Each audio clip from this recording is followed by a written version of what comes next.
Good morning बच्चों, सबको good morning. I am sorry, कुछ विलंब हो गया है। आई एम वेरी सॉरी, हम लोग कुछ विलंब हैं आज। वास्तव में कुछ नेट की समस्या थी, नेटवर्क में प्रॉब्लम आ रही थी।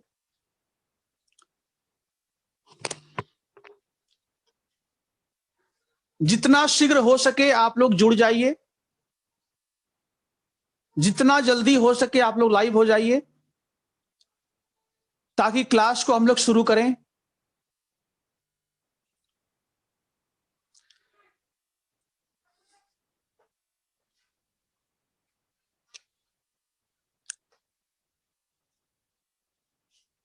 लॉर्ड लिटन, लॉर्ड लिटन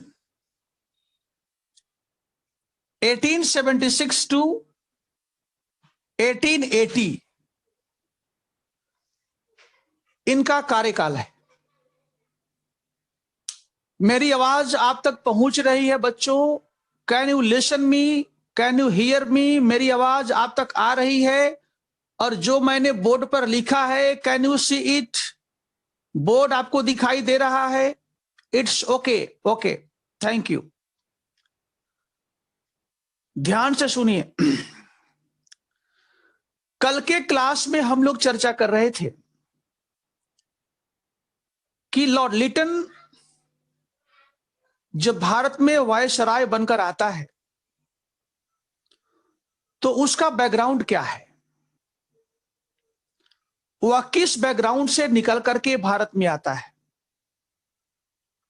यानी जो इंग्लैंड की सरकार है, जो ब्रिटिश सरकार है, वह लिटन को भारत में भेज रही है, तो भेजने के पीछे उसका क्या उद्देश्य है?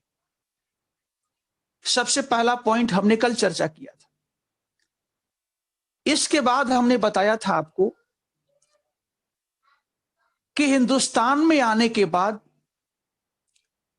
लॉर्ड लिटन का उद्देश्य क्या है, इसके बारे में भी हमने आपको बताया था। इसके बाद हम लोग चर्चा करने वाले थे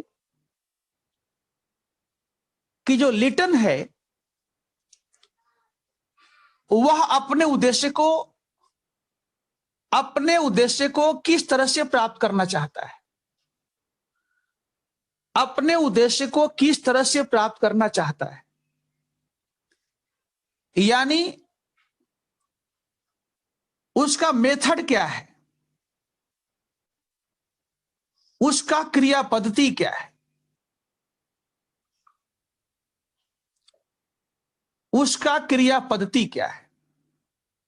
लिटन अपने उद्देश्य को कैसे प्राप्त करना चाहता है, वो क्या करना चाहता है ताकि जो उसका उद्देश्य है वह उसे मिल जाए, उसे प्राप्त हो जाए। ध्यान से सुनिए। कोई भी साम्राज्यवादी सरकार है, कोई भी इंपीरियल सरकार है, साम्राज्यवादी है या उपनिवेशवादी है, उस सरकार का काम करने का दो ही तरीका होता है। काम करने का दो ही तरीका होता है, समझिए ध्यान से। कोई इंपीरियल सरकार है, इंपीरियल सरकार है, वह दो तरह से काम करती है, वह दो तरह से काम करती है। पहला है सप्रेशन, पहला है सप्रेशन। एक नीति होती है सप्रेशन की और एक नीति होती है एसिमिलेशन की।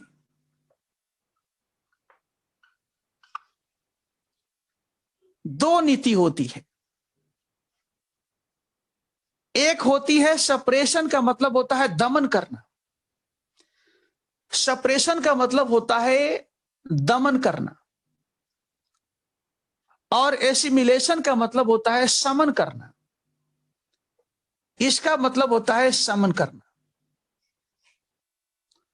दमन करना और समन करना। किसी भी जगह देख सकते हैं आप, कोई भी इंपीरियल सरकार है, साम्राज्यवादी सरकार है, वह दो तरह से ही काम करती है। या तो तलवार दिखाकर काम करती है, और या तो प्यार से काम करती है। इतिहासकारों ने कहा है कि न तो केवल तलवार के माध्यम से और न ही केवल प्यार के माध्यम से, इन दोनों में से कोई भी एक माध्यम उद्देश्य को प्राप्त नहीं करा सकता। तो कभी कभी सप्रेशन करना पड़ता है, दमन करना पड़ता है, और कभी कभी समन करना पड़ता है। और भारत में ब्रिटिश सरकार की यही नीति है। कैसे? पहले लिटन को भेजती है, और लिटन यहां दमन करता है, और लिटन के बाद रिपन को भेजती है, ताकि रिपन यहां आकर के जो आक्रोश है उसको थोड़ा शांत करेगा। फिर कर्जन को भेजती है।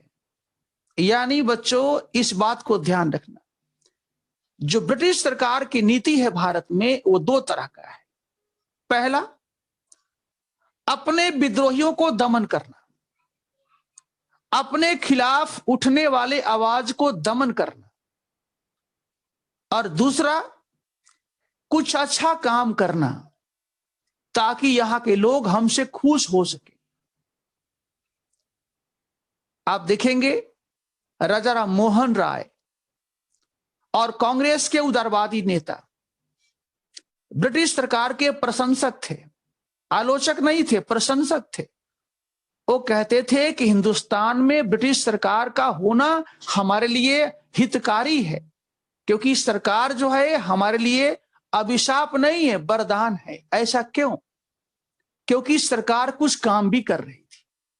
सरकार कुछ काम भी कर रही थी, काम के माध्यम से कुछ लोगों के दिल को जीत रही थी और उनको समर्थक बना रही थी, ताकि वे लोग सरकार को समर्थन करें। तो दोनों तरह से काम होता है। अब आइए लिटन को। जो लिटन है, यह अपना उद्देश्य को दमन के माध्यम से प्राप्त करना चाहता है। इसका उद्देश्य क्या है? दमन करना। यानी यह दमन करके,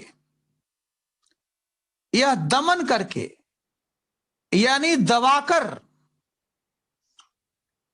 यानी सताकर, दमन करके, दबाकर, सताकर अपने उद्देश्य को प्राप्त करना चाहता है। अपने उद्देश्य को प्राप्त करना चाहता है। ब्रिटिश सरकार मानती है कि 57 के क्रांति के बाद हिंदुस्तान में हमारा विरोधी बढ़ते जा रहे हैं। लगातार हमारे खिलाफ असंतोष बढ़ रहा है, और हो सकता है कि यह असंतोष इकट्ठा होकर के फिर एक क्रांति को जन्म दे देगा। इसलिए जरूरी है कि कोई ऐसा व्यक्ति भेजा जाए भारत में, ऐसा व्यक्ति को भारत का वायसराय बनाया जाए, जो भारत में जाकर के हमारे साम्राज्य के खिलाफ जो आक्रोश या असंतोष उत्पन्न हो रहा है उसका दमन कर दे, और हिंदुस्तान में ब्रिटिश सरकार के नींव को और मजबूत कर दे। यही उद्देश्य था, और इसी बात को लेकर के ब्रिटिश सरकार ने लिटन को भारत में भेजा। अब यहां अगला सवाल है कि लिटन अपने उद्देश्य को प्राप्त करने के लिए क्या क्या करता है। ठीक है,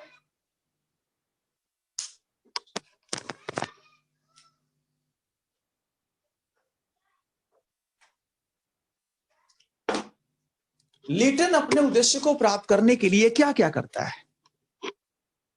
तो आइए हम देखते हैं कि लिटन का कार्यक्रम क्या है। लिटन का कार्यक्रम क्या है?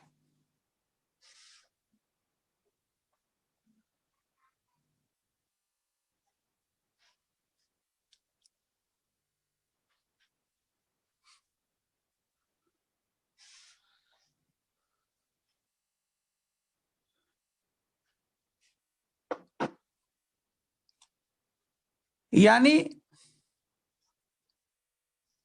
लिटन का कार्य, लिटन का कार्य क्या है, वो क्या करता है? सबसे पहला पॉइंट, कार्य में सबसे पहला पॉइंट, नंबर 1, 1876 टू 78 अकाल, अकाल का प्रकोप, अकाल का प्रकोप।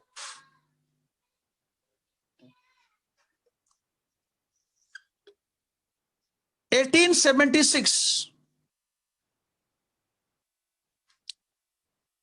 राजकीय उपाधि अधिनियम, उपाधि अधिनियम, अधिनियम, royal title act 1876। Number 3, 1877 Delhi दरबार, दिल्ली दरबार। ठीक है, तो आइए सबके बारे में थोड़ा थोड़ा समझते हैं। और भी कार्य हैं, लेकिन चूंकि जगह कम हो जाएगा इसलिए पहले इनको हम जान लेते हैं और फिर उन कार्यों को हम देखेंगे। ठीक है,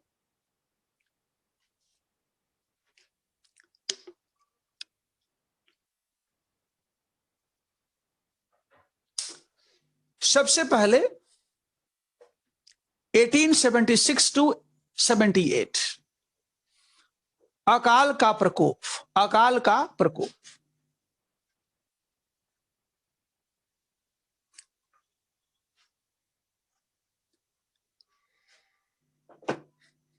इस समय क्या हुआ, 1876 में क्या हुआ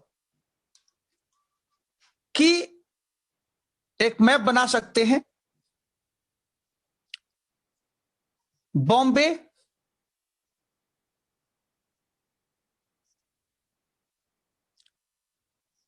मद्रास,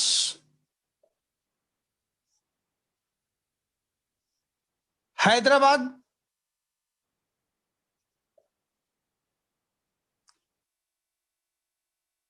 मध्य प्रांत,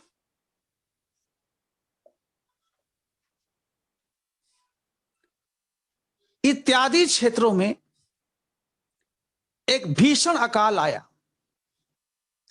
इत्यादि क्षेत्रों में एक भीषण अकाल आया, एक भीषण अकाल आया, एक भीषण अकाल आया। उस समय हिंदुस्तान का गवर्नर जनरल जो था वह था लिटन, वह था लिटन, लिटन था। लिटन ने क्या किया, इस अकाल से निपटने के लिए, इस अकाल से निपटने के लिए एक कमीशन का गठन किया, एक कमीशन का गठन किया जिसको हम कहते हैं रिचर्ड एस्ट्रेची कमीशन, रिचर्ड एस्ट्रेची कमीशन कहते हैं, जिसको हम कहते हैं रिचर्ड एस्ट्रेची कमीशन, एस्ट्रेची कमीशन कहते हैं। इस आयोग का गठन लिटन ने किया था कि भारत के एक बड़े क्षेत्र में जो अकाल का प्रकोप है उसको कम किया जा सके और लोगों तक राहत सामग्री को पहुंचाया जा सके। अच्छी बात है। जो स्टडी कमीशन है इसका जो सिफारिश आया उसमें कहा गया, नंबर 1 कि सरकार को लैंड रेवेन्यू के दर को घटा देना चाहिए। सरकार को लैंड रेवेन्यू के दर को घटा देना चाहिए। किसानों से लिए जाने वाले भू राजस्व को घटा देना चाहिए। लैंड रेवेन्यू के रेट को घटा देना चाहिए, नंबर 1। नंबर 2, प्रभावित क्षेत्र के लोगों को रोजगार प्रदान किया जाना चाहिए।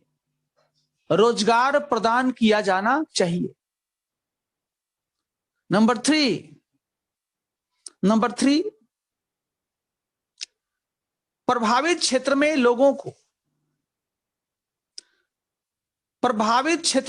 को खाद्यान्न तथा अन्य आवश्यक सामग्री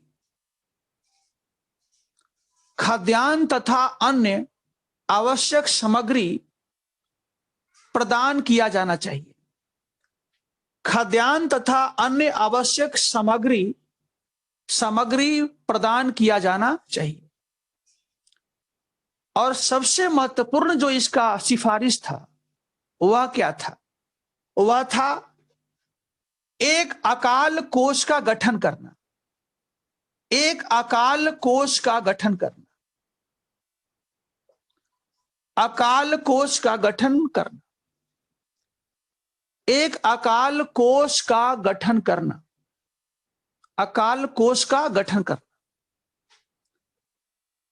काम तो ठीक किया ये, ठीक है। यानी कि लॉर्ड लिटन ने इस भीषण अकाल से निपटने के लिए इस आयोग के द्वारा जो सिफारिश किया गया था उनमें से अधिकांश सिफारिशों को लागू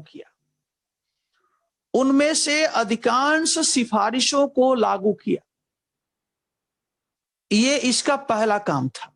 ध्यान दीजिएगा, यह इसका पहला काम था। अब आगे बढ़ते हैं।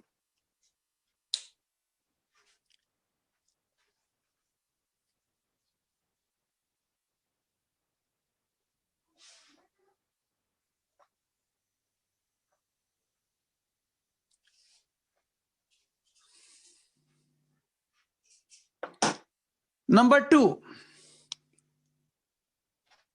कार्य नंबर 2, दूसरा कार्य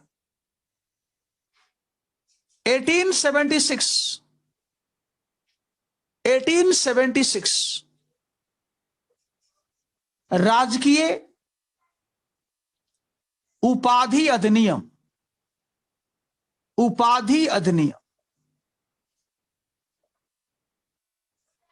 राजकीय उपाधि अधिनियम, रॉयल टाइटल एक्ट पारित किया गया। 1876 में राजकीय अधिनियम पारित किया गया और इसके बाद 1877 में दिल्ली दरबार का आयोजन किया गया। 1877 में दिल्ली दरबार का आयोजन किया गया, जिसमें ब्रिटिश महारानी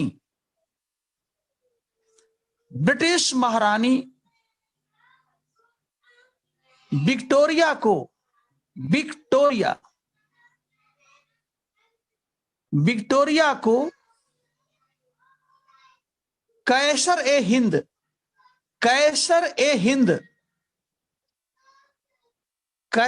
हिंद की उपाधि दिया गया, जिसमें ब्रिटिश महारानी विक्टोरिया को कैसर ए हिंद, ये होगा सिंगल इन्वर्टेड कॉमा में, ये जो उपाधि है उसे आप लिखेंगे सिंगल इन्वर्टेड कॉमा के अंदर, जिसे कैसर ए हिंद की उपाधि दिया गया, कैसर ए हिंद की उपाधि दिया गया, जिसका मतलब होता है हिंदुस्तान का क्वीन, भारत का रानी, the queen of Hindustan, India. ठीक है, अब सोचिए जरा आप, यहां ताजुब की बात है, सरप्राइज की बात है कि जहां एक और 1876 में पूरा देश कोरोना से पीड़ित हो, अकाल से पीड़ित हो, कोरोना से पीड़ित हो, अकाल से पीड़ित हो, उस समय तुम दिल्ली में इतना भव्य दरबार का आयोजन कर रहे हो, यानी जले पर नमक छिड़क रहे हो। इस दिल्ली दरबार में कल्पना कीजिए लाखों रुपए खर्च किए गए, जबकि उस समय आवश्यकता थी कि हिंदुस्तान के जिन क्षेत्रों में लोग अकाल से पीड़ित थे, उनके पास खाने की सामग्री नहीं थी, लोग अकाल के आगोश में जा रहे थे, उनकी मृत्यु हो रही थी, उसे तुम्हें बचाना चाहिए था।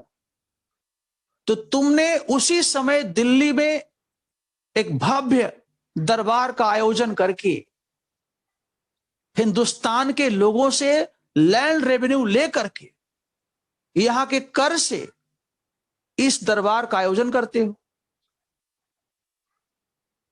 इसका मतलब साफ है, और इसमें कोई आश्चर्य भी नहीं। आश्चर्य इसलिए नहीं है कि जो सरकार है वह क्या है, वह इंपीरियल सरकार है, साम्राज्यवादी सरकार है, और राष्ट्रवादी सरकार, लोकतांत्रिक सरकार नहीं है। वह हिंदुस्तान के लोगों के प्रति अकाउंटेबल नहीं है। आप देख सकते हैं, इस समय किसानों की समस्या को ले लीजिए। इस समय मोदी सरकार के सामने सबसे बड़ी चुनौती है किसानों की समस्या, क्योंकि हिंदुस्तान में जिसको किसान समर्थन नहीं करेंगे उसकी सरकार गिर जाएगी, उसका तख्ता पलट जाएगा। तो आप बताइए, यदि मोदी सरकार यहां के किसानों की बात को नहीं सुनेगा और दिल्ली दरबार का आयोजन करेगा, तो फिर अगले चुनाव में क्या होगा? तो मोदी के मन में डर तो है, लेकिन लिटन के मन में डर नहीं है। मोदी के मन में इसलिए डर है क्योंकि मोदी जी हमारे प्रति उत्तरदायी हैं, जबकि लिटन हमारे प्रति उत्तरदायी नहीं है। We can't do anything against him, इसके खिलाफ हम कुछ नहीं कर सकते, लेकिन we can do everything against Modi. लेकिन हम मोदी खिलाफ सब कुछ कर सकते हैं। We can call him back, we can call him back, हम उन्हें वापस बुला सकते हैं, but we can't call him back Lytton, लेकिन हम लिटन को वापस नहीं बुला सकते। तो ये आपका दूसरा कार्य हो गया। अब मैं लेता हूं तीसरा कार्य।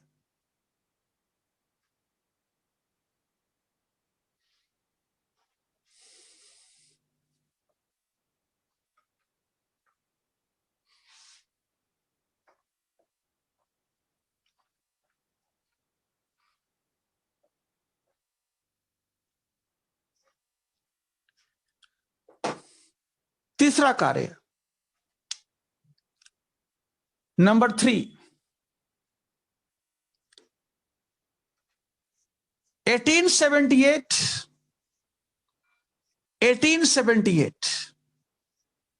एक ही साल में 2 देसी समाचार पत्र अधिनियम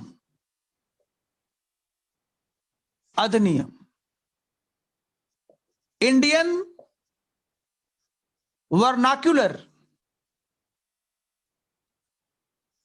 एक्ट, और दूसरा शस्त्र अधिनियम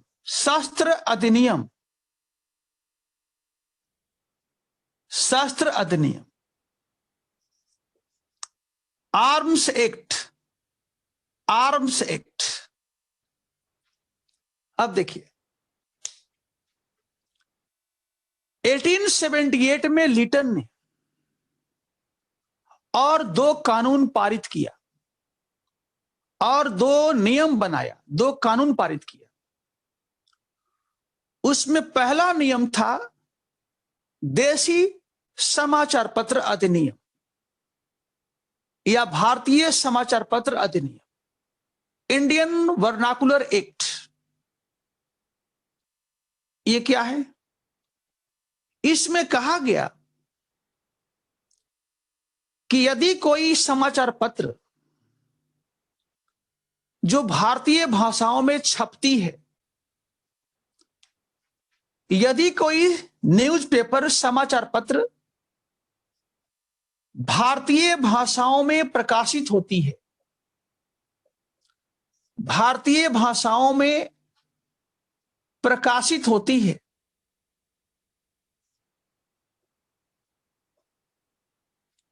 उसे हम प्रतिबंधित कर सकते हैं यदि उस न्यूज़पेपर में कहीं से भी यह बात आए कि इसमें ब्रिटिश सरकार का विरोध किया जा रहा है, उसमें ब्रिटिश सरकार की आलोचना की जा रही है। तो इस कंडीशन में हम भारतीय भाषाओं में छपने वाली, प्रकाशित होने वाली, मुद्रित होने वाली न्यूज़पेपर को हम रोक सकते हैं, उसको हम प्रतिबंधित कर सकते हैं। यदि उसमें कोई ऐसा लेख छपता है, कोई ऐसा आर्टिकल छपता है जिसमें सरकार का आलोचना किया गया है, विरोध किया गया है, तो हम इस न्यूज़पेपर को रोक सकते हैं, उसे प्रकाशित नहीं होने देंगे। भाई ये क्या मामला है? ये क्या मामला है? आप बताइए। यानी एक और तुम कहते हो कि तुम लोकतांत्रिक हो। समझिए बातों को। एक और तुम कहते हो, तुम्हारा देश कहता है कि तुम लोकतांत्रिक देश हो, अच्छी बात है। तुम कहते हो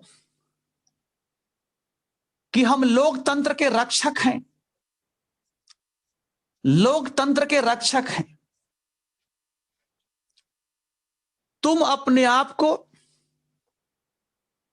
आधुनिक सभ्यता का प्रतीक कहते हो, आधुनिक सभ्यता का प्रतीक कहते हो, और दूसरी ओर हिंदुस्तान के लोगों को, और दूसरी ओर हिंदुस्तान के लोगों के मुंह को बंद करना चाहते हो। Shut your mouth. What is this? यानी तुम गलती करते रहो और हम अपना मुंह बंद कर लें। हमारे पास कोई लिबर्टी नहीं है टू स्पीक अगेंस्ट यू।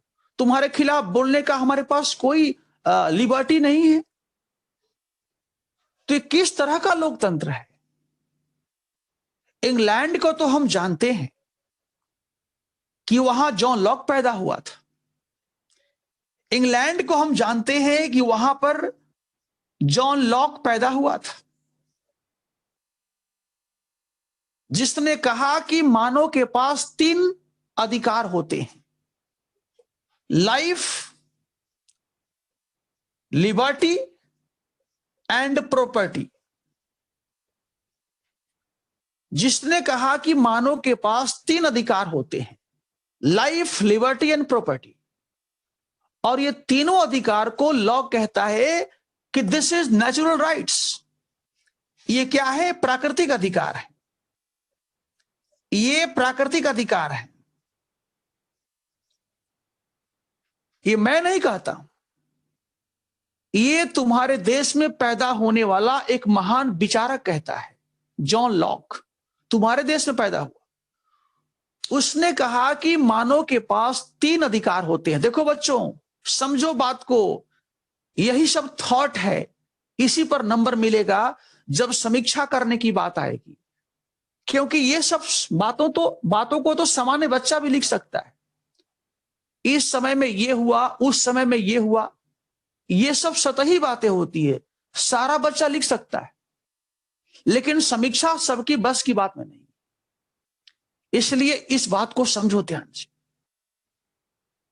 यानी भारतीय समाचार पत्र अधिनियम के द्वारा ब्रिटिश सरकार ने हिंदुस्तान में उसके खिलाफ उठने वाली आवाजों को दमन करने का प्रयास किया, उसे बंद करने का प्रयास किया।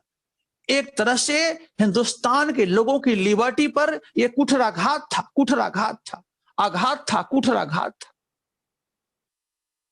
कि तुम गलती करते जाओ और हम न बोले। इसको हमने 2 विचारकों के माध्यम से समझाया है। पहला जॉन लॉक, ध्यान रखो, जॉन लॉक को कहा जाता है कि वह उदारवाद का पिता था, उदारवाद का पिता था। ध्यान रखना, वो पहला व्यक्ति है जॉन लॉक। वो आधुनिक काल का पहला व्यक्ति है जो कहता है कि यदि कोई सरकार इन तीनों में से किसी भी एक को लेने का प्रयास करती है, इन तीनों में से किसी एक को भी छीनने का प्रयास करती है, किसी एक को भी छीनने का प्रयास करती है, तो लोगों के पास अधिकार होना चाहिए कि they can revolt against the system. वे लोग उसके खिलाफ क्रांति कर सकते हैं, बगावत कर सकते हैं। तो भैया तुम ही बताओ कि 57 में हमने विद्रोह किया तो क्या गलती कर दिया? 57 में हमने विद्रोह कर दिया तो क्या गलती कर दिया? तुम्हारे यहां का लॉक है, वो खुद ही कहता है कि हम क्रांति कर सकते हैं। जब सरकार हमारे अधिकारों के छीनने की बात करेगी तो हम लोग कैसे गलत हैं? नंबर 2, एक नाम है वोल्टेयर, एक नाम वोल्टेयर का है। जानिए, ये क्लास यूपीएससी की क्लास है, इसलिए हमें केवल उस घटना पर फोकस नहीं करना है, जहां से भी उस घटना को हम जोड़ सकते हैं, अपनी समीक्षा को मजबूत बना सकते हैं, उसको जोड़ना है। तो क्या आप मुझे बता सकते हैं कि हु इज वोल्टेयर? ये वोल्टेयर कौन है?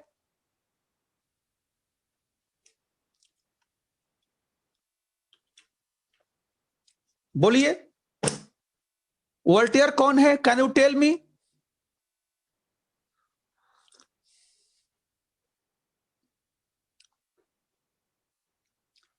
Right down. फिलोसोफर है। अरे कहां का फिलोसोफर है? प्रियंका ने लिखा कि फिलोसोफर है, तो कहां का फिलोसोफर है? दिल्ली का है कि आगरा का है, लुधियाना का है कि फ्रांस का है? ठीक है, उत्तर प्रियंका पूरा बताया करो। ठीक है, फ्रांस का है। अब आया सही उत्तर, फ्रांस का है। ठीक है, अब सुनो, जो वोल्टेयर है वो फ्रांस का दार्शनिक है, वो फ्रांस का साहित्यकार है, वो फ्रांस का विचारक है। वॉल्टेयर कहता है, समझिए ध्यान से, वॉल्टेयर ने क्या कहा। वॉल्टेयर कहता है कि माना कि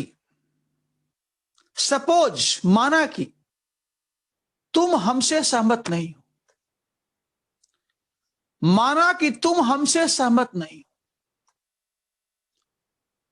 suppose you are not agree with मी,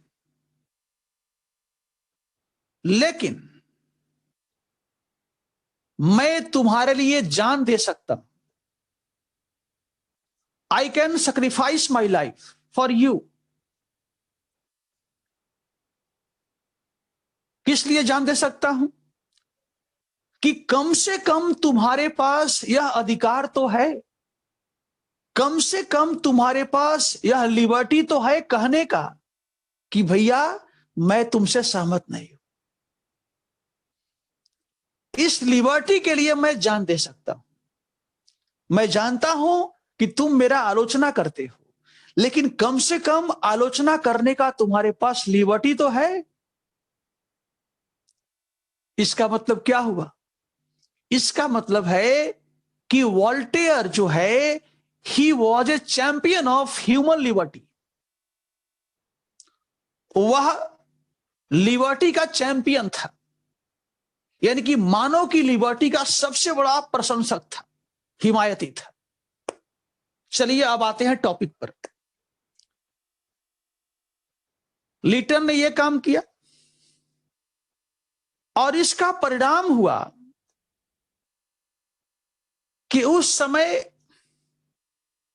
एक पत्रिका है, एक न्यूज़पेपर है, उसका नाम है सोम प्रकाश। उस पत्रिका का नाम है सोम प्रकाश।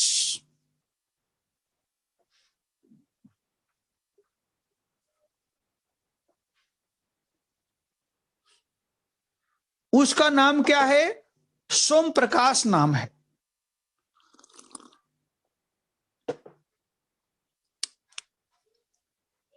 सोम प्रकाश, जिसका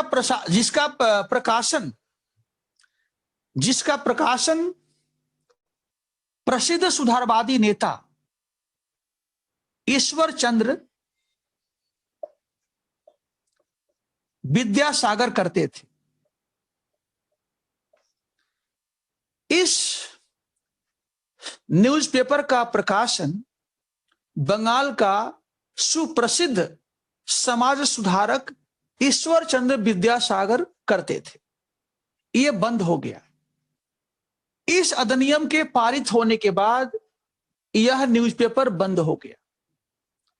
और दूसरा था, उस समय का प्रसिद्ध न्यूज़पेपर अमृत बाजार पत्रिका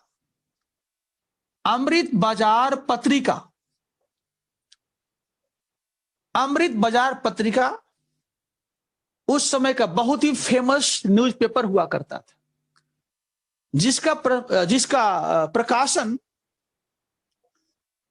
शिशिर कुमार घोष करते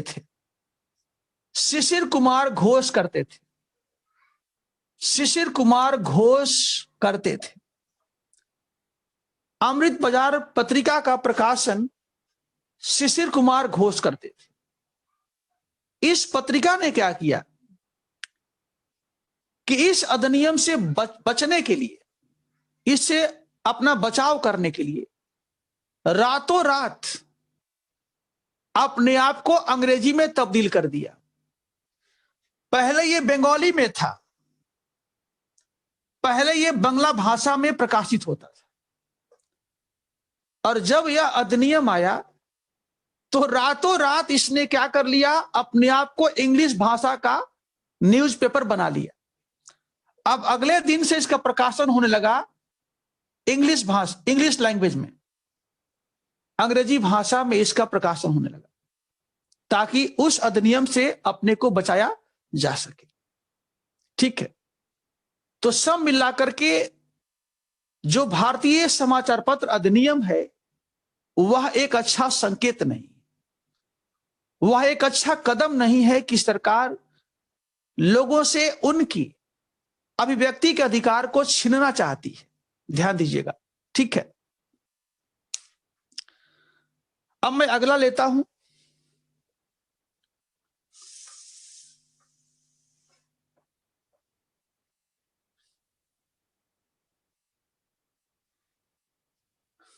अगला है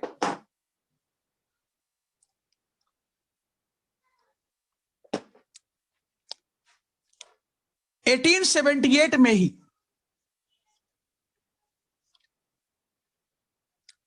भारतीय शस्त्र अधिनियम पारित किया गया। शस्त्र अधिनियम पारित किया गया। भारतीय शस्त्र अधिनियम पारित किया गया।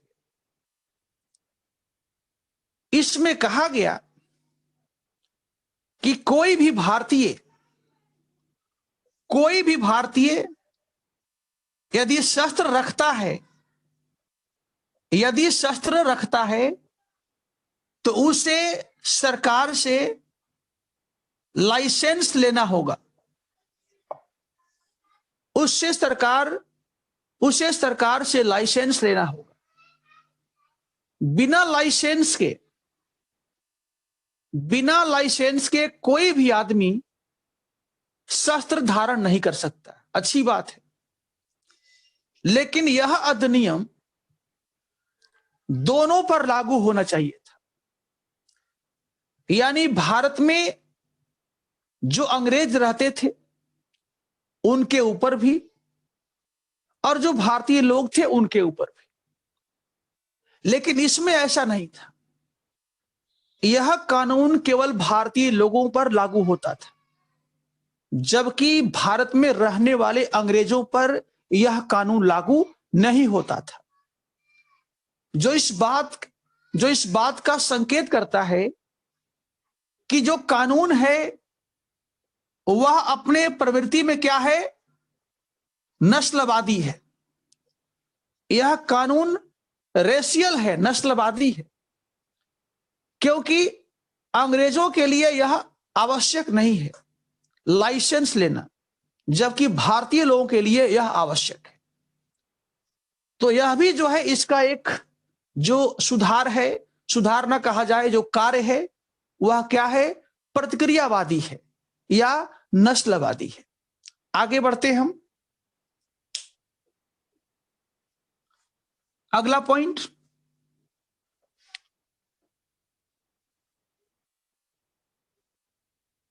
लॉर्ड लिटन जब भारत में वायसराय बनकर आया तो उसने एक और सबसे बड़ा गलती यह किया कि आयात शुल्क को घटा दिया। आयात शुल्क को घटा दिया। आयात शुल्क को घटा दिया। ध्यान दीजिएगा, लगभग 29 वस्तुओं के ऊपर से, लगभग 29 वस्तुओं के ऊपर से 29 वस्तुओं के ऊपर से लॉर्ड लिटन ने जो इंपोर्ट ड्यूटीज लगता है, जो इंपोर्ट ड्यूटीज लगता है उसको हटा दिया। क्यों? ताकि इंग्लैंड से आने वाली जो वस्तु है वह बिना रोक टोक के भारतीय बाजार में प्रवेश कर जाए।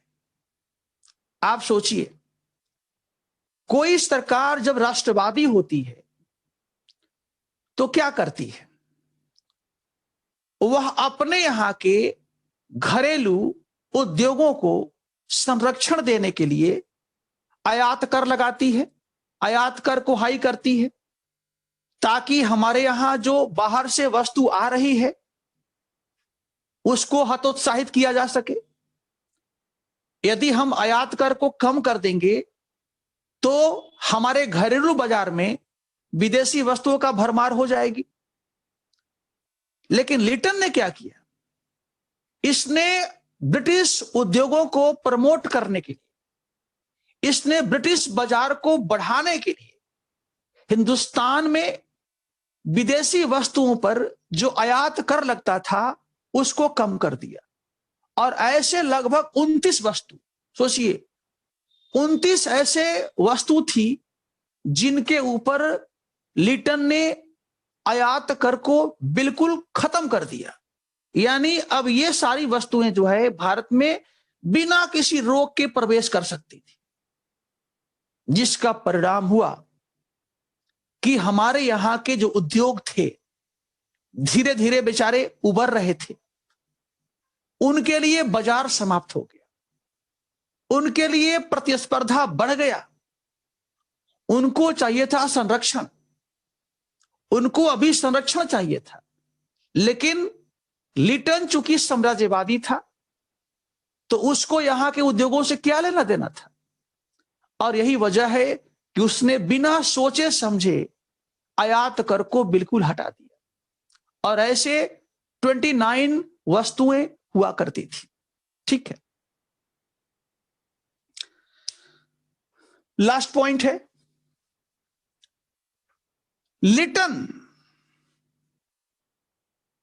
के समय में आप देखेंगे कि भारत में सिविल सेवा की परीक्षा में, सिविल सेवा की परीक्षा में जो आयु सीमा है, जो आयु सीमा है उसको घटा दिया गया। यानी 23 के जगह पर कर दिया गया 19 ईयर्स, 19 साल कर दिया गया। 23 के जगह पर 19 ईयर्स, 19 साल कर दिया गया। यानी आपको 19 साल में ही आईसीएस की परीक्षा में बैठना होगा। अब सोचिए, भारत में शिक्षा इतना डेवलप नहीं था कि हम 19 साल में इंडिया का सबसे बड़ा परीक्षा, जिसको आज आप कहते हैं आईएएस, उस समय इसका नाम था आईसीएस, इंडियन सिविल सर्विस, उसमें भारतीय लोगों के प्रवेश पर रोक लगाने के लिए लिटन ने उसमें एज लिमिट्स को घटा दिया, ताकि यहां के बच्चे जो है आसानी से प्रवेश न कर सके। ध्यान दीजिएगा, ये भी कार्य जो है बहुत ही प्रतिक्रियावादी कार्य था, और इसका सभी लोगों ने आलोचना किया कि आखिर लिटन चाहता क्या है।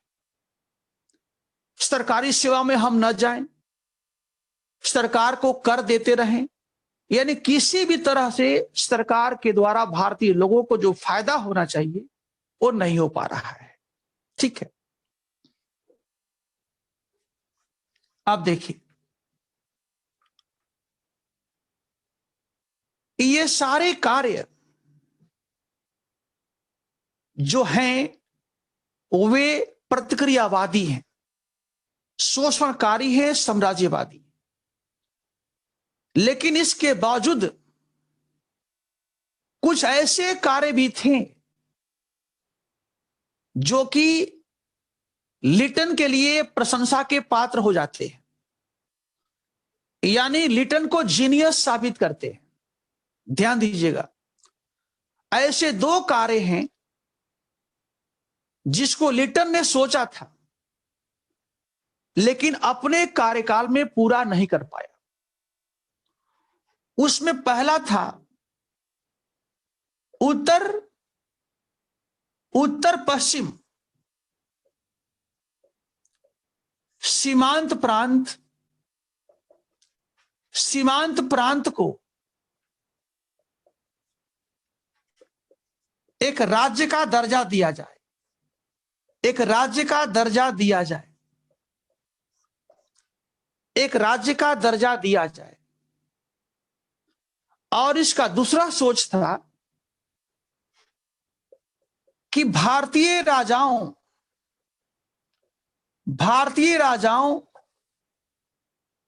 का एक संघ स्थापित किया जाए, भारतीय राजाओं का एक संघ स्थापित किया जाए। एक संघ स्थापित किया जाए, भारतीय राजाओं का एक संघ स्थापित किया जाए। ठीक है, ये लिटन का 2 ऐसा प्रोग्राम था जिसको वह अपने समय काल में, अपने कार्यकाल में पूरा नहीं कर पाए। ध्यान दीजिएगा, लॉर्ड कर्जन, इसके लिए लॉर्ड कर्जन को श्रेय दिया जाता है कि जिस बात को लिटन ने सोचा था कि भारत के उत्तर पश्चिम सीमांत क्षेत्र को एक राज्य बनाया जाए, इस कार्य को लिटन नहीं किया, इस कार्य को करता है लॉर्ड कर्जन। और जो दूसरा है कि भारतीय राजाओं का भी एक संघ होना चाहिए, भारतीय राजाओं का भी एक संघ होना चाहिए, ये भी जो है लिटन ने ही सोचा था, जो 1921-22 के दौरान स्थापित किया गया। तो सब मिलाकर के हम कह सकते हैं कि लिटन का कार्यकाल ब्रिटिश साम्राज्य के लिए अच्छा हो सकता है, लेकिन भारत के लिए अच्छा नहीं था। तो आइए हम समीक्षा करते हैं।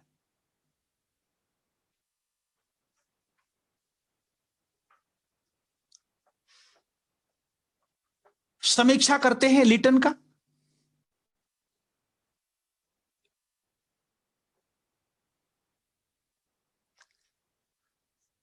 लिटन का मूल्यांकन, लिटन का मूल्यांकन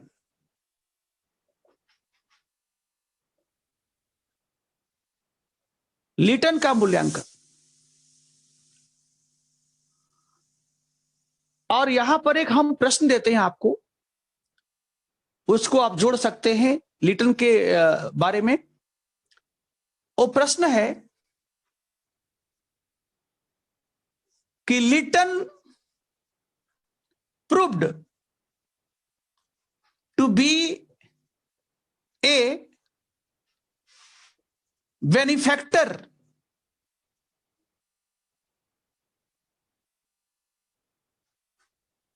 ठीक है, विदाउट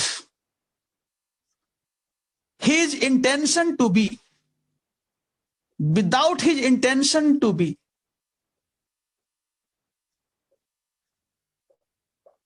कमेंट, कमेंट। ये बहुत सुंदर सवाल है बच्चों, बहुत सुंदर है। मेरा दूसरा सवाल,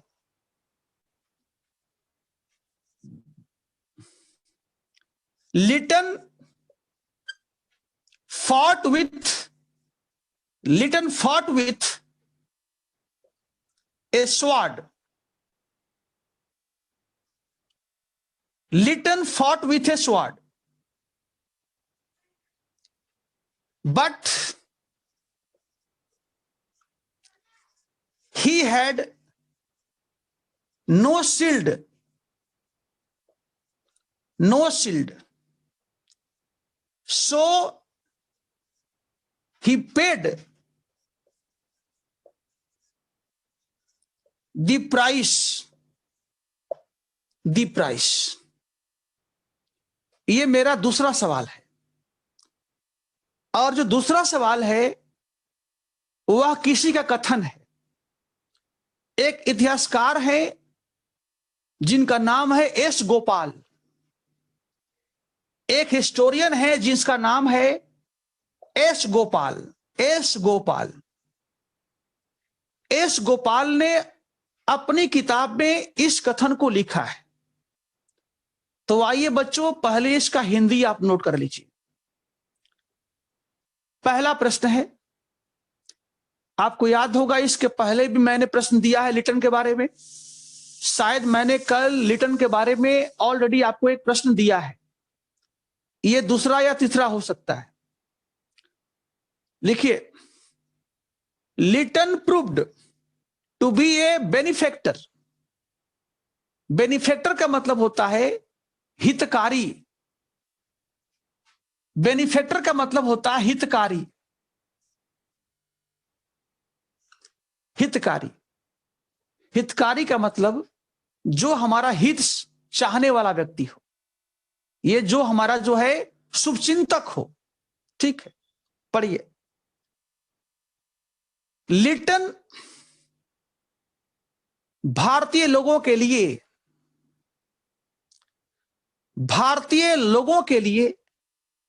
हितकारी साबित हुआ। लिखिए, लिटन भारतीय लोगों के लिए हितकारी साबित हुआ। लिटन भारतीय लोगों के लिए हितकारी साबित हुआ, जबकि वह चाहता नहीं था। जबकि वह चाहता नहीं था। जबकि वह चाहता नहीं था। लिटन भारतीय लोगों के लिए हितकारी साबित हुआ, जबकि वह चाहता नहीं था। टिप्पणी कीजिए, इस कथन पर टिप्पणी कीजिए। दूसरा क्वेश्चन है, Lytton fought with a sword. Lytton तलवार से लड़ा। लिखिए, लिटन तलवार से युद्ध किया। लिटन तलवार से लड़ा, लेकिन उसके पास शील्ड नहीं था। शील्ड का मतलब होता है रक्षा करने वाला, जो होता है ना गोला शील्ड, उसको रोकते हैं ऐसे। लिटन तलवार से लड़ा, लेकिन उसके पास शील्ड नहीं था। लेकिन उसके पास कोई शील्ड नहीं था, और इसके लिए उसे, हाँ ढाल, मुनमुन ने कहा ढाल, राइट, ढाल, उसके पास ढाल नहीं था, और इसके लिए उसे मूल्य चुकाना पड़ा। और इसके लिए उसे मूल्य चुकाना पड़ा। इसके लिए उसे मूल्य चुकाना पड़ा। मूल्य चुकाना पड़ा। ठीक है, यानी लिटन पर आपके पास 3 क्वेश्चन हो गए, 3 सवाल हो गए। अब मैं संक्षेप में आपको लिटन का थोड़ा समीक्षा बता देता हूं। ध्यान से सुनिए, केवल 2 मिनट। देखिए,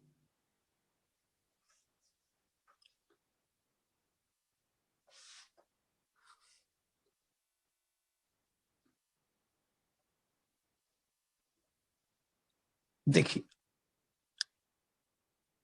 लिटन का समीक्षा है, और समीक्षा करने के लिए हम 2 आधार को लेते हैं। किसी भी वायसराय का, ध्यान दीजिएगा, भारत में कोई भी गवर्नर जनरल हो या वायसराय हो,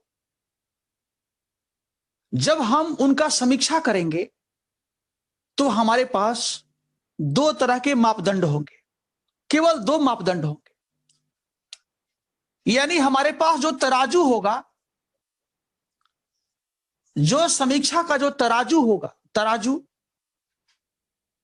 वह 2 तरह का होगा। तराजू में 2 होता है। यह तराजू हो गया, ठीक है। उसको हम जब मेजर करते हैं तो उसको लटकाते हैं, 2 होता है, 1 2। यहां पर लिटन बैठा है, यहां पर लिटन बैठा है, या कर्जन बैठा है, या रिपन बैठा है, कोई भी हो, तराजू एक ही है।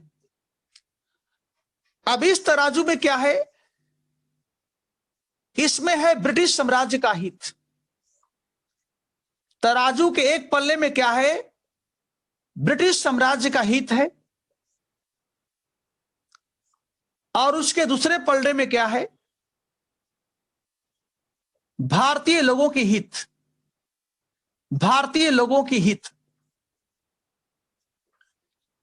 2 हो गया। लिटन यहां पर है।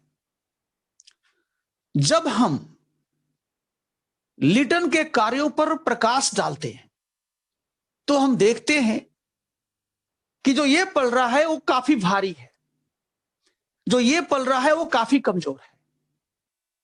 यानी लिटन ने ब्रिटिश साम्राज्य के हित की सुरक्षा के लिए भारतीय हितों का अनदेखी किया।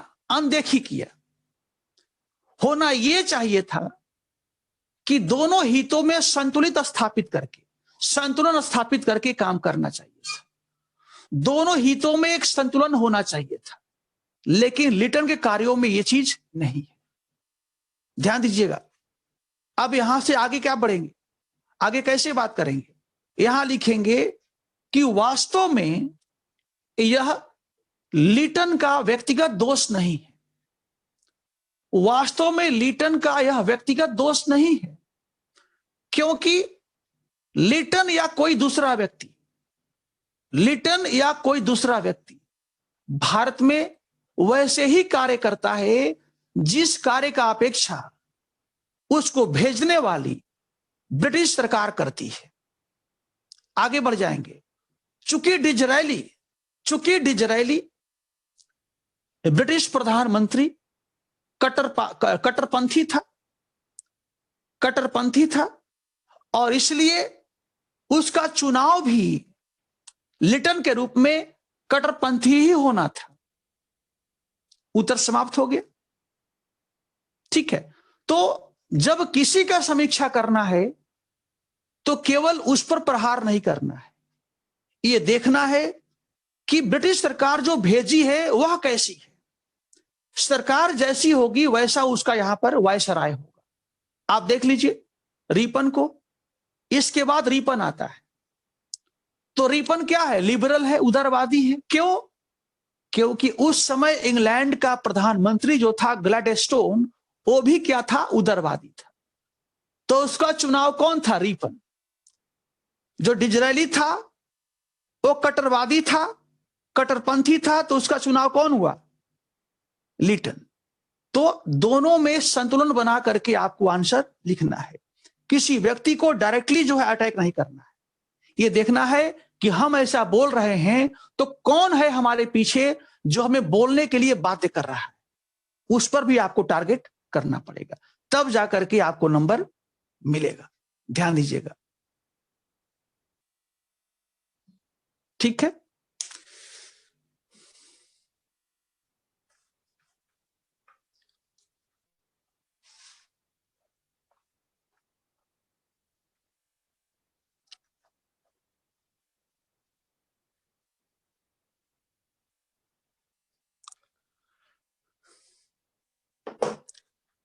अगला टॉपिक बताइए क्या है। अगला topic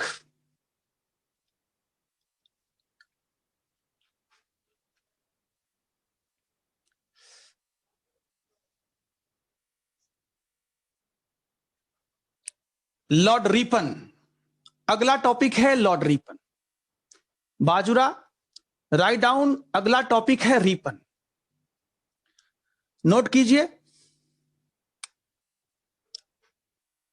Lord Ripon. Lord Ripon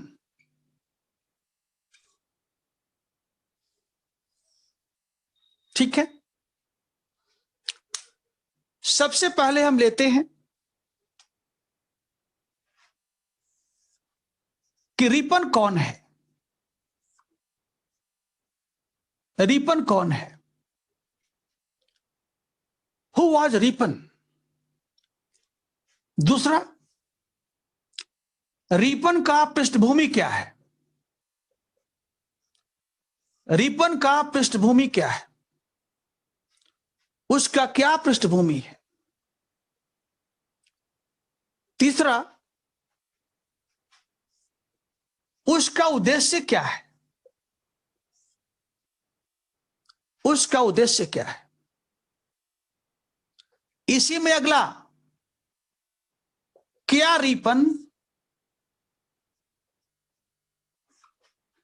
Ripon अपने उद्देश्य में लिटन से अलग है। लिटन से अलग है। लिटन से अलग है। एक सवाल आ गया यहां पर, यानी was Ripon different from Lytton in his objective. ठीक, इसके बाद अगला पॉइंट, रिपन का कार्य, और इसके बाद समीक्षा, और इसके बाद प्रश्न। ठीक, तो आइए सबसे पहले हम देखते हैं रिपन कौन है। इसको ध्यान से समझिए। देखिए, रिपन जो है वह इंग्लैंड का, रिपन एक इंग्लैंड का उदारवादी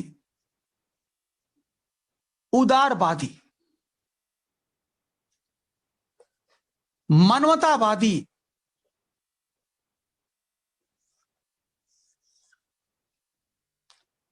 लोकतांत्रिक,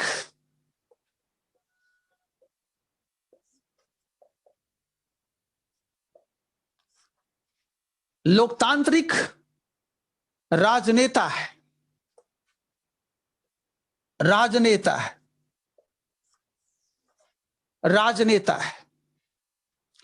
लोकतांत्रिक राजनेता है। ध्यान से, नंबर 1 पॉइंट, रिपन कौन है उसमें नंबर 1 पॉइंट। नंबर 2, रिपन के द्वारा 1852 में, रिपन के द्वारा 1852 में एक आर्टिकल लिखा गया। इसके द्वारा एक आर्टिकल लिखा गया, इसके द्वारा एक आर्टिकल लिखा गया। ठीक, आर्टिकल लिखा गया जिसका नाम है the duty of age. The duty of age 1852 में रिपन ने एक आर्टिकल छपवाया, लिखा, प्रकाशित किया, जिसका शीर्षक था the duty of age. The duty of age यानी युग का कर्तव्य। इसका हिंदी हुआ युग का कर्तव्य, युग का कर्तव्य, द ड्यूटी ऑफ एज। इस आर्टिकल में वो क्या लिखता है, लिखिए। इस आर्टिकल में रिपन ने लोकतंत्र के प्रति, इस आर्टिकल में रिपन ने लोकतंत्र के प्रति अपनी निष्ठा को बताया है। इस आर्टिकल में रिपन ने लोकतंत्र के प्रति अपनी निष्ठा को उजागर किया है, अपनी निष्ठा को उजागर किया है।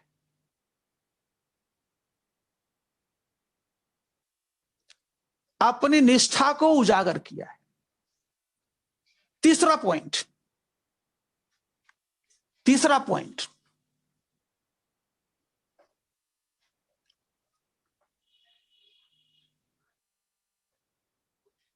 रिपन वायसराय बनने से पहले, रिपन भारत में वायसराय बनने से पहले, रिपन भारत में वायसराय बनने से पहले, वायसराय बनने से पहले लिबरल पार्टी, लिबरल पार्टी के ओर से, लिबरल पार्टी के ओर से ब्रिटिश संसद, हाउस ऑफ कॉमन, ब्रिटिश संसद, हाउस ऑफ कॉमन, ब्रिटिश संसद, हाउस ऑफ कॉमन का सदस्य रह चुका था, हाउस ऑफ कॉमन का सदस्य रह चुका था। नंबर 2, रिपन भारत सचिव, रिपन भारत सचिव के पद पर भी, रिपन भारत सचिव के पद पर भी कार्य कर चुका था। भारत सचिव के पद पर भी अपना सेवा दे चुका था। भारत सचिव के पद के लिए भी अपना सेवा दे चुका था। नेक्स्ट, ब्रिटिश प्रधानमंत्री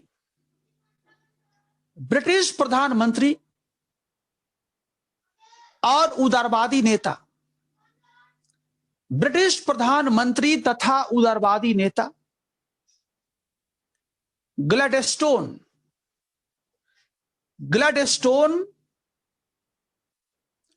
ब्रिटिश प्रधानमंत्री तथा उदारवादी नेता ग्लैडस्टोन के प्रतिनिधि के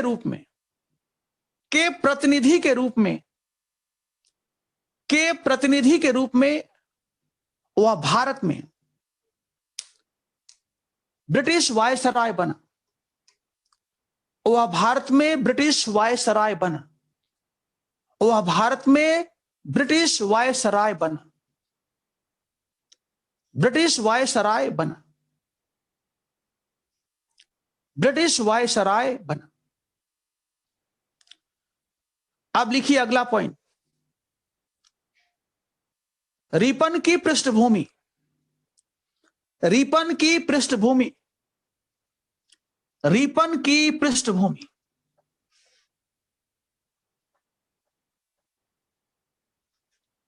रिपन की पृष्ठभूमि, पृष्ठभूमि चूंकि रिपन ग्लैडस्टोन का प्रतिनिधि था, चूंकि रिपन ग्लैडस्टोन का प्रतिनिधि था, प्रतिनिधि था, इसलिए वह भी उदारवादी था। इसलिए वह भी उदारवादी था।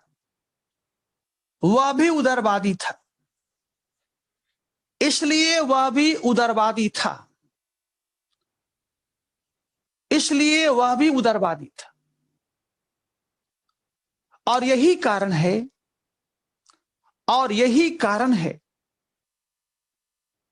कि रिपन ने भारत में, और यही कारण है कि रिपन ने भारत में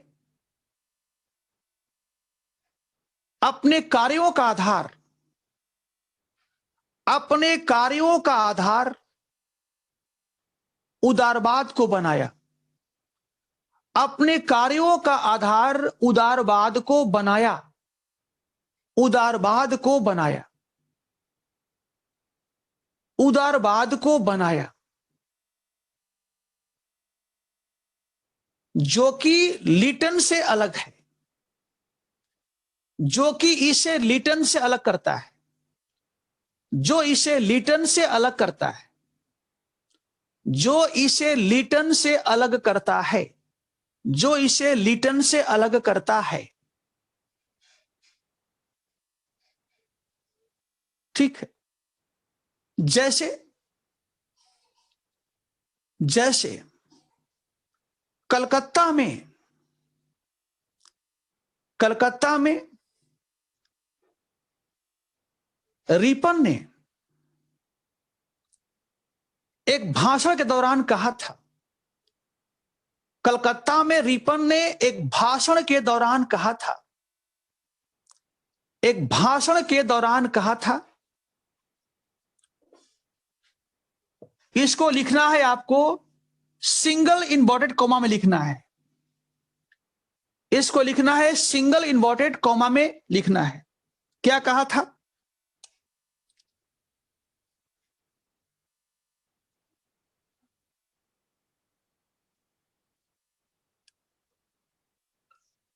जज मी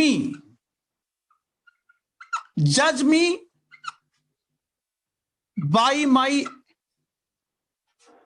माई acts, not by my words. Ripon said, अपने भाषण में रिपन ने क्या कहा? जज मी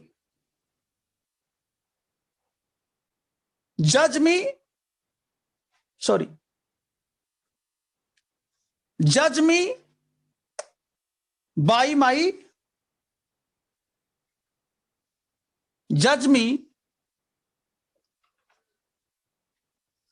by acts, not by my words. Judge me by my acts, not by my words. लिखिए, इसका हिंदी हुआ कि मुझे मेरे कार्यों के आधार पर समीक्षा कीजिए। मुझे अच्छा बुरा मेरे कार्यों के द्वारा कहिए, मेरे शब्दों के द्वारा मेरा समीक्षा मत कीजिए। जज me by my acts, not by my words. ये भाषण में दिया गया। अब आगे लिखिए, रिपन का उद्देश्य लिखिए। रिपन का उद्देश्य,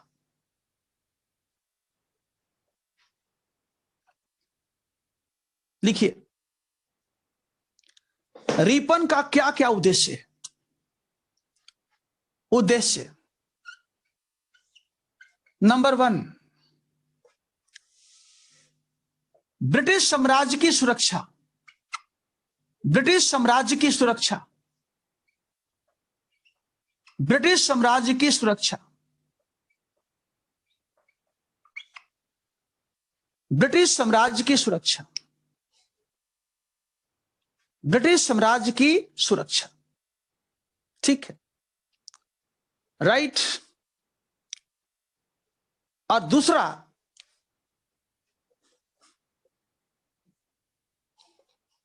भारत में एक उदारवादी शासन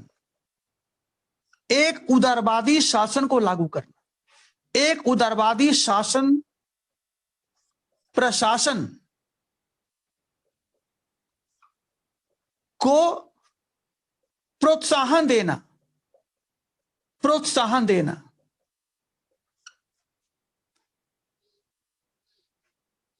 ब्रिटिश साम्राज्य की सुरक्षा, और दूसरा, भारत में एक उदारवादी शासन प्रशासन को प्रोत्साहन देना। ये इसका उद्देश्य है। ध्यान दीजिएगा, रिपन का 2 उद्देश्य।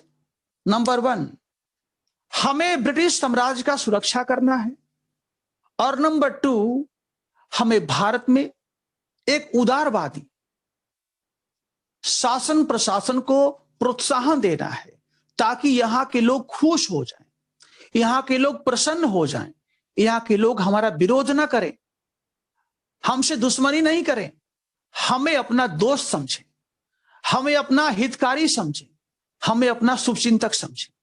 यह इसका उद्देश्य था। और यहीं पर एक प्रश्न है मेरा, और यहीं पर एक मेरा प्रश्न है, उसको आप नोट कर लीजिए। बहुत प्यारा प्रश्न है यहां पर।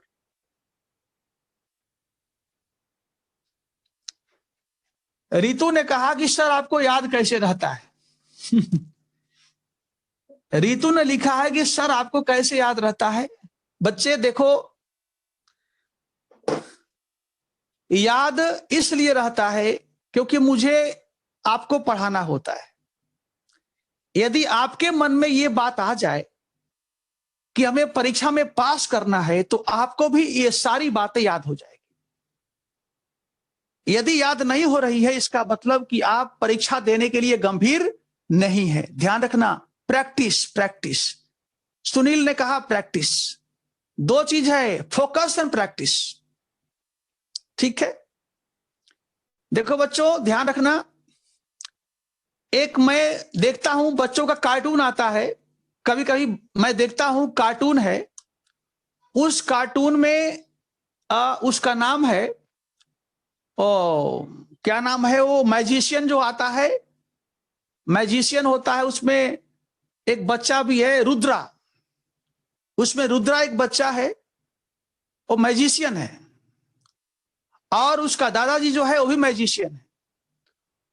तो रुद्रा कहता है कि मेरा दादाजी सिखाते हैं कि believe and focus, believe and focus. Shiva, Shiva है, उजाला ने कहा शिवा है, शायद वही होगा, ठीक है।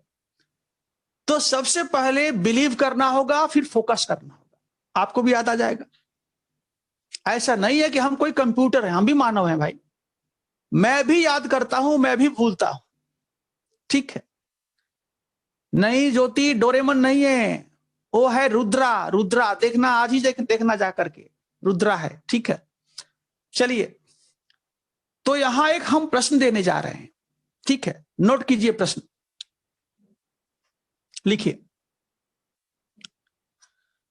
लिखिए।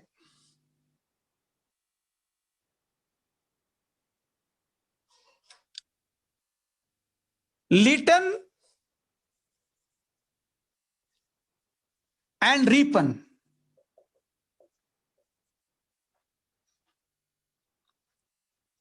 both were imperial, imperial, ठीक है। एक मिनट, एक मिनट, ऐसे, इसको ऐसे लिखिए, Lytton and Ripon had the same goal, the same goal, but they had different working methods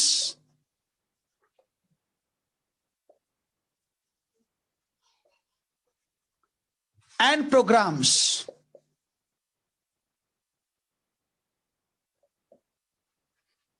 इस कथन को स्पष्ट कीजिए, इस कथन को स्पष्ट कीजिए, इस कथन को स्पष्ट कीजिए। बहुत सुंदर सवाल है बच्चों, बहुत सुंदर सवाल है। देखो, लिटन और रीपन हैड द सेम गोल, यानी रीपन और लिटन दोनों का एक ही लक्ष्य था, दोनों का एक ही लक्ष्य था, बट लेकिन they had different working methods and programmes, लेकिन दोनों का अलग अलग कार्य पद्धति एवं कार्यक्रम था, दोनों का अलग अलग कार्य पद्धति एवं कार्यक्रम था। इस कथन को स्पष्ट कीजिए। यह सवाल बहुत प्यारा है क्योंकि इसमें दोनों के बारे में पूछा गया है, इसमें दो वायसरायों के तुलनात्मक अध्ययन किया गया है, दोनों को साथ साथ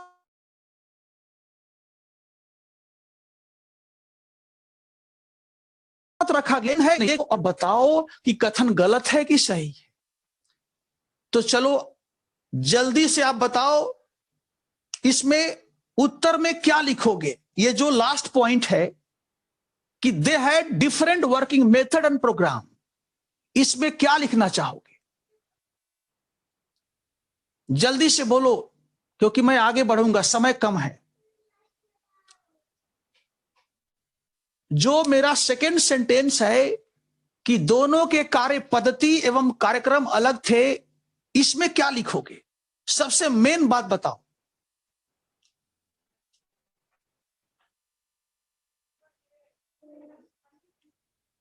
हाँ, और कोई? सही बात है, और कोई?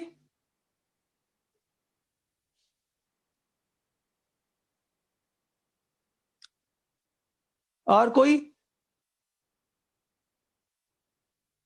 देखो, इसमें जो मेन बात है समझिए बात को। इसमें जो मेन बात है कि दोनों का बैकग्राउंड अलग अलग है। मेन बात यही है, दोनों का पृष्ठभूमि अलग अलग है। समझिए बात को। मैंने क्या बताया था, इसका जो बैकग्राउंड है और जो इसका बैकग्राउंड है वो अलग अलग है। इसका जो बैकग्राउंड है वह कंजर्वेटिव है। क्या है? कंजर्वेटिव है।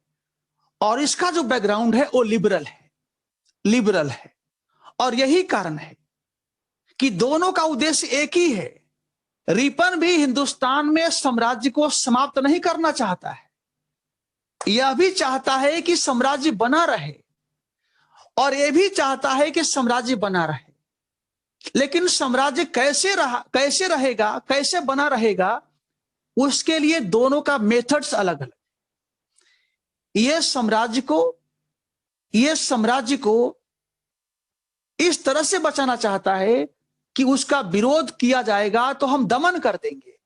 और रिपन साम्राज्य को रक्षा करना तो चाहता है, लेकिन विरोधियों का दमन नहीं करके, बल्कि उनका समन करके, उनके साथ प्यार करके, उन्हें कुछ दे करके, उन्हें अपने साथ शामिल करके यह अपने उद्देश्य को प्राप्त करना चाहता है।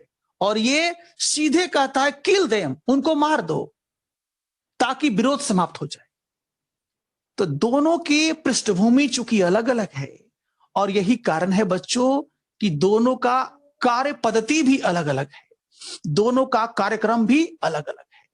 तो चलिए इसको लिखिएगा, लिख करके हमें दिखाइएगा। हम आगे बढ़ते हैं, ठीक है।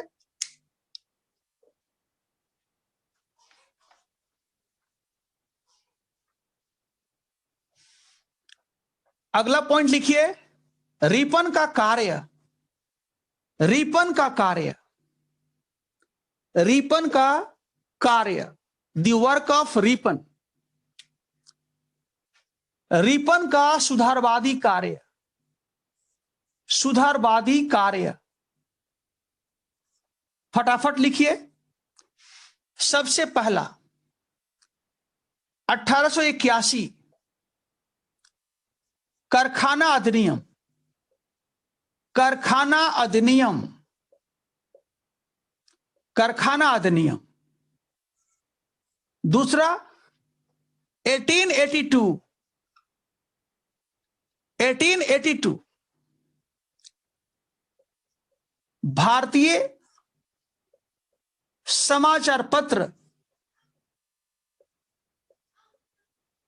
अधिनियम को रद्द किया गया, को रद्द किया गया। 1882 हंटर कमीशन, हंटर कमीशन का गठन, हंटर कमीशन का गठन। 1882 स्थानीय स्वशासन से संबंधित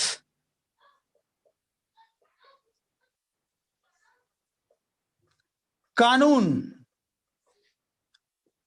1883 और 84 Ilbert bill, Ilbert bill, Ilbert bill. फटाफट लिखिए।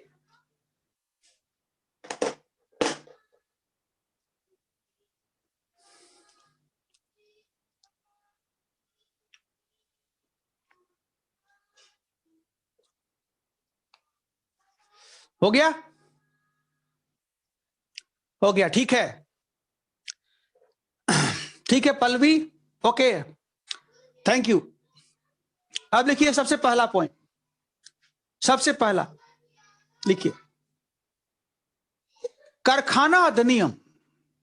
सबके बारे में लगभग 2 सेंटेंस लिख लीजिए ताकि आप परीक्षा में लिख सकें। लिखिए, कारखाना अधिनियम के द्वारा, कारखाना अधिनियम के द्वारा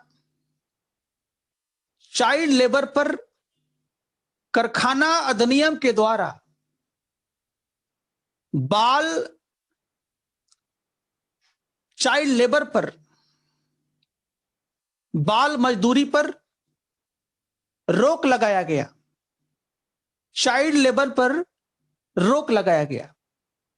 चाइल्ड लेबर पर रोक लगाया गया। इसमें कहा गया कि 7 वर्ष से 12 वर्ष के बीच, 7 वर्ष से 12 वर्ष के बीच, 7 वर्ष से 12 वर्ष के बीच के बच्चों के लिए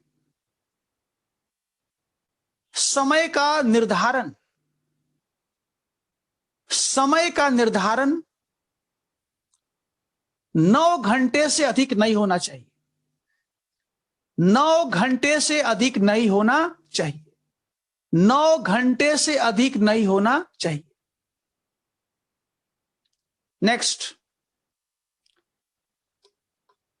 लिखिए 1882 लिखिए। रिपन ने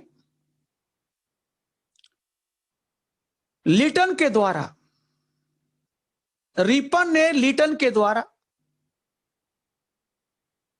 पारित किए गए, लीटन के द्वारा पारित किए गए भारतीय समाचार पत्र अधिनियम को रद्द कर दिया। भारतीय समाचार पत्र अधिनियम को रद्द कर दिया और भारतीय लोगों को भी प्रेस की स्वतंत्रता दिया गया। भारतीय लोगों को भी प्रेस की स्वतंत्रता दिया गया। प्रेस की स्वतंत्रता दिया गया।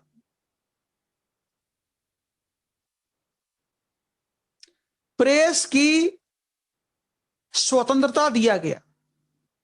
नेक्स्ट पॉइंट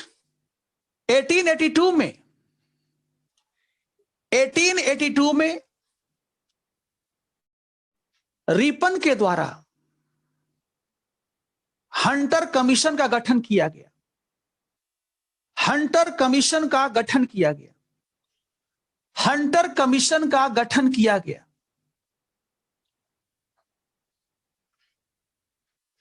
जिसका मुख्य फोकस था, जिसका मुख्य ध्यान था प्राथमिक शिक्षा, जिसका मुख्य सिफारिश था प्राथमिक शिक्षा को प्रोत्साहन दिया जाए। जिसका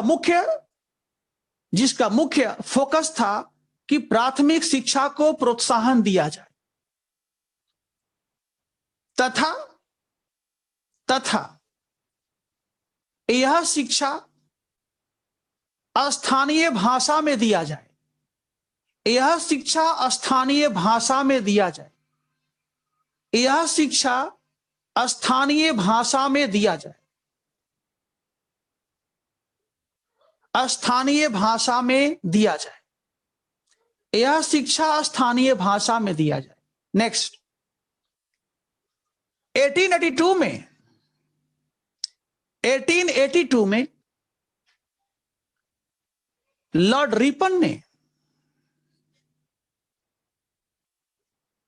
स्थानीय स्वशासन से संबंधित एक अधिनियम पारित करवाया। एक अधिनियम पारित किया। स्थानीय स्वशासन से संबंधित एक अधिनियम पारित किया, जिसके अंतर्गत स्थानीय स्तर पर, बोर्ड देख सकते हैं, स्थानीय स्तर पर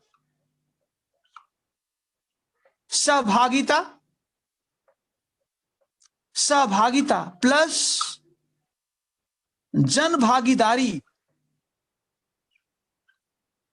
जन भागीदारी को प्रोत्साहन दिया गया। सहभागिता तथा जन भागीदारी को प्रमोट किया गया या प्रोत्साहन दिया गया।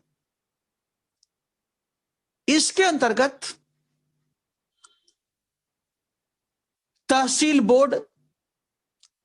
तहसील बोर्ड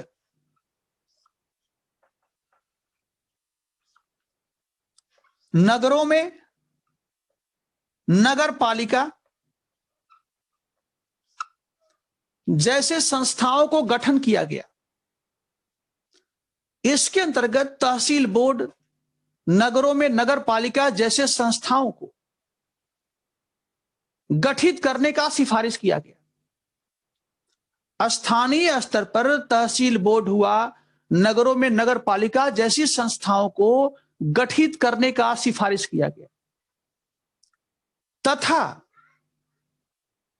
इन संस्थाओं को कार्य करने का अधिकार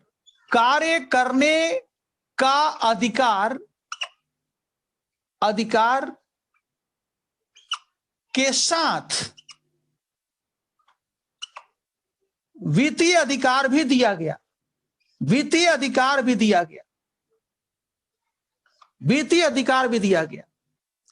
इन संस्थाओं को कार्य करने का अधिकार के साथ ही साथ वित्तीय अधिकार भी दिया गया।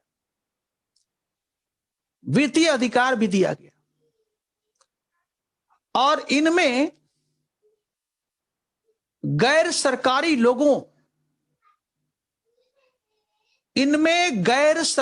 लोगों की भागीदारी को बढ़ाने के लिए कहा गया।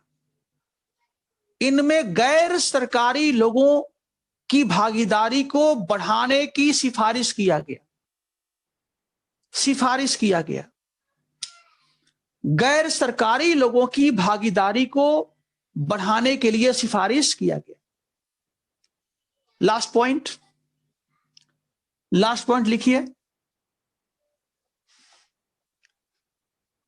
1883 में रिपन ने एक ऐतिहासिक कदम उठाकर 1883 में रिपन ने एक ऐतिहासिक कदम उठाकर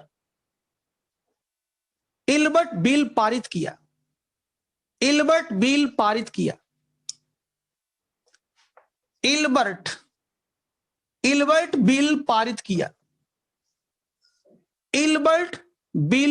किया जिसके अनुसार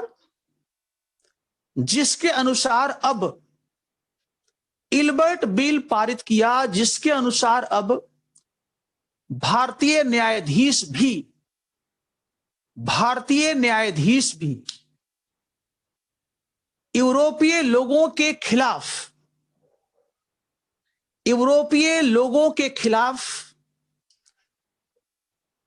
भारतीय जज भी यूरोपीय लोगों के खिलाफ मुकदमा सुन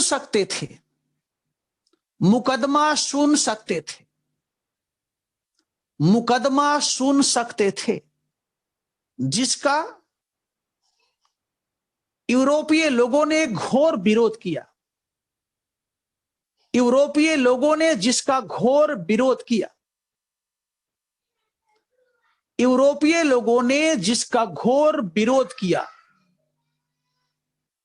जिसे श्वेत विद्रोह भी कहा जाता है, जिसे व्हाइट म्यूटनी भी कहा जाता है,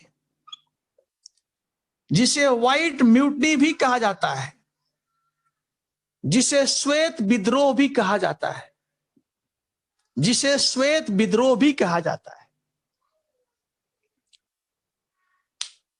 इसके बाद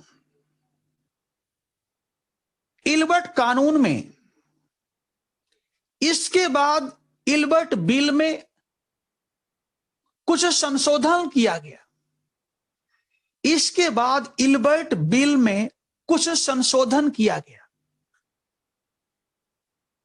और कहा गया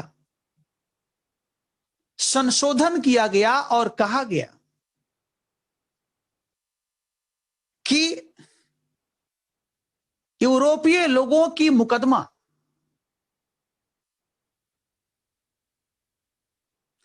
यूरोपीय लोगों की मुकदमा एक ज्यूरी के द्वारा सुना जाएगा। बोर्ड देखिए, यूरोपीय लोगों की मुकदमा एक ज्यूरी के द्वारा सुना जाएगा,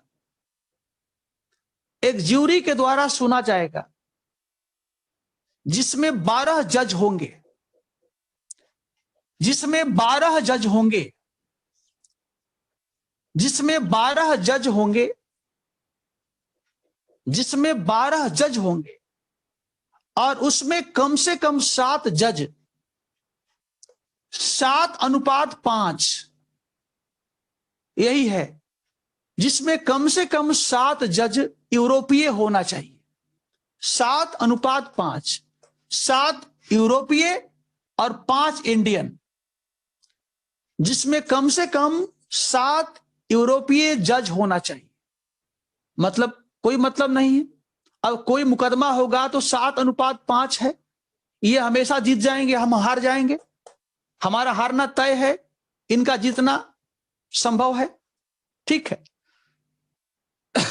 लास्ट पॉइंट, लास्ट लिखिए, लास्ट पॉइंट। रिपन, नंबर डाल दीजिए, लास्ट पॉइंट। रिपन अंततः ब्रिटिश सरकार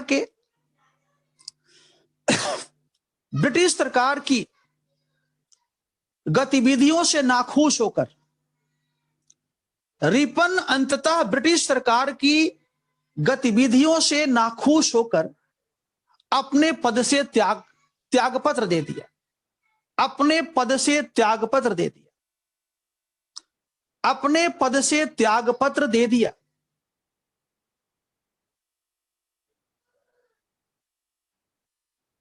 अपने पद से त्यागपत्र दे दिया, क्योंकि उसी समय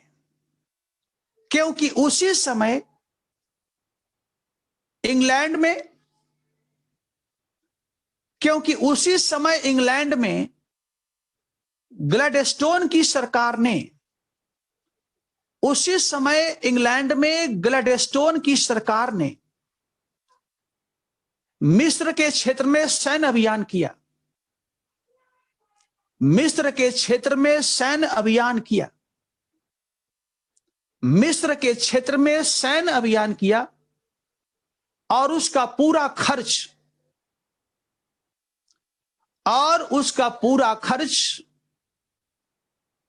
भारत पर लाद दिया, उसका पूरा खर्च भारत पर लाद दिया, उसका पूरा खर्च भारत पर लाद दिया, जिसका रिपन ने विरोध किया, जिसका रिपन ने विरोध किया था, जिसका रिपन ने विरोध किया था। लास्ट पॉइंट, समीक्षा। मात्र 2 मिनट, समीक्षा लिखिए, समीक्षा, समीक्षा।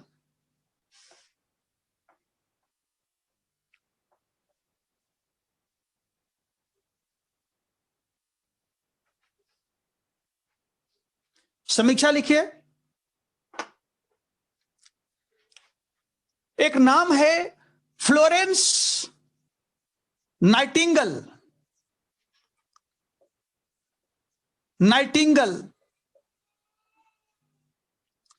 एक नाम है फ्लोरेंस नाइटिंगेल। इसने क्या कहा? इसने कहा कि रिपन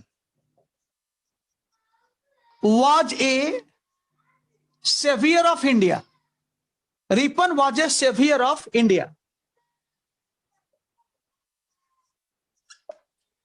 लिखिए, फ्लोरेंस नाइटिंगेल ने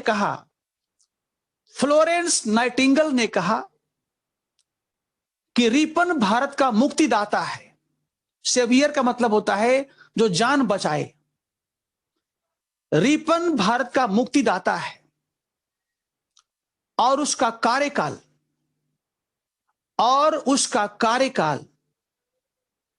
भारत में स्वर्ण युग की शुरुआत है।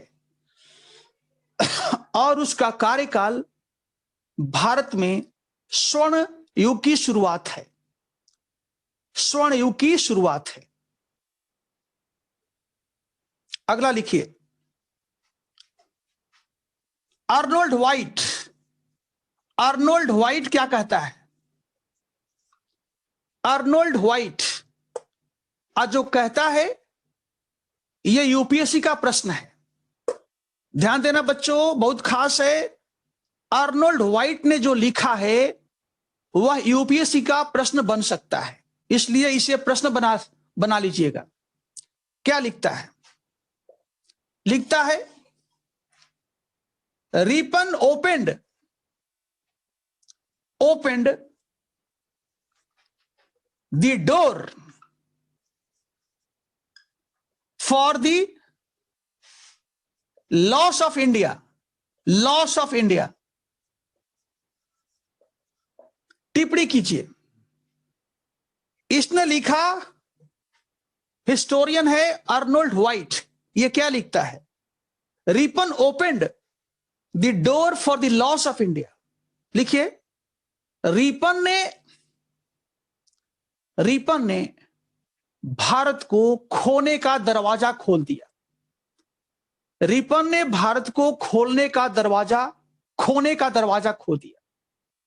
रिपन ने भारत को खोने का दरवाजा खो दिया। ठीक है, इतना हो गया।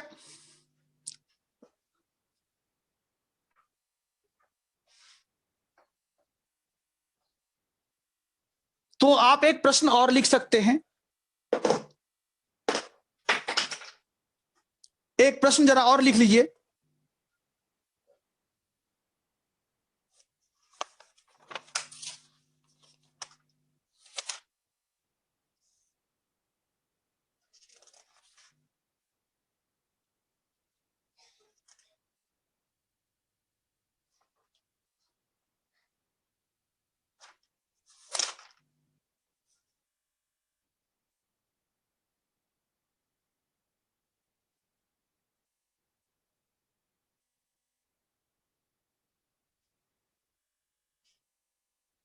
हाँ लिखिए। क्वेश्चन है,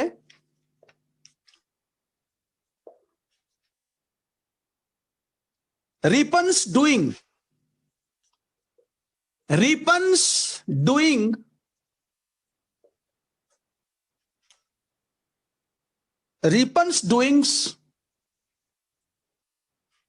though not successful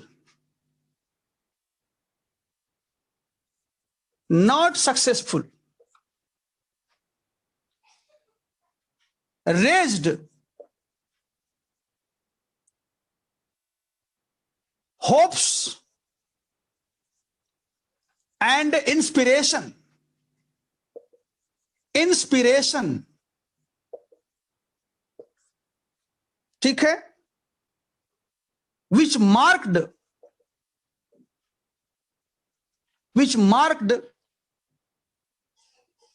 the beginning of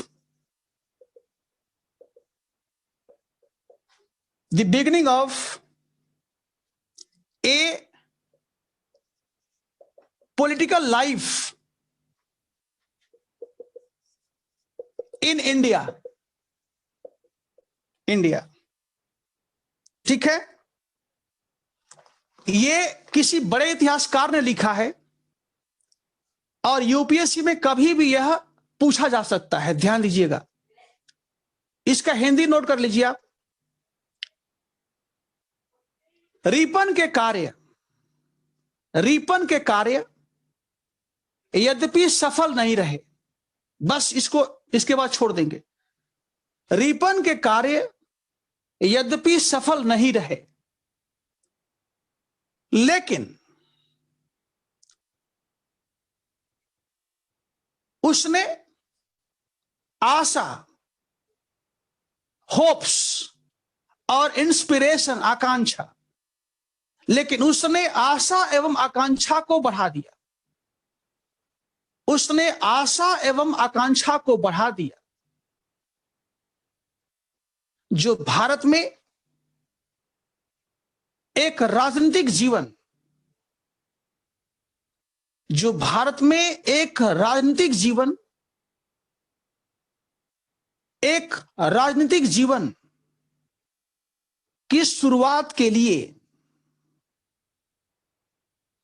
एक राजनीतिक जीवन की शुरुआत के लिए संकेत किया, एक राजनीतिक जीवन की शुरुआत के लिए संकेत किया, which marked the beginning of a political life in India, जिसने भारत में एक राजनीतिक जीवन की शुरुआत के लिए संकेत किया। इस कथन का परीक्षण कीजिए, इसको लिखिएगा, ठीक है।